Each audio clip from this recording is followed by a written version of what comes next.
Umunxa ususe umkhulu Umsindo ilapho kuqokwe khona uTeboho Mokoena weMamelodi Sundowns njengomdlali ovelele wesizini ephelile njengoba ubencintisana nomdlali weOrlando Pirates uMonapule Saleng kanye noRonald Williams ongunozinti weSundowns. uMokoena uthi kufanele ubenze kahle eqenjini njengoba incindezi inkulu yokuthi ukwazi ukudlala nsuku zonke kanti ukujabulela ukuklonyeliswa ngendondo yomdlali ovelele wesizini. Yeah, I mean, it's an overwhelming feeling, honestly. I'm very excited. When I saw I'm one of the nominees, I was like, oh, wow. Actually, I did well this season.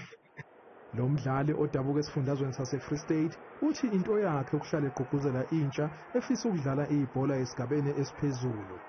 It's a good feeling because for me, I've always wanted to inspire the young ones coming because where I come from, it's only me and Sipo who are actually playing at this high level. Umanje lo mdlali uyingxenye yeqembu labadlali abangama-30 ababizwe umqeqeshi weBafana Bafana abazodlala neMorocco emdlalweni wokuhlungela iAFCON.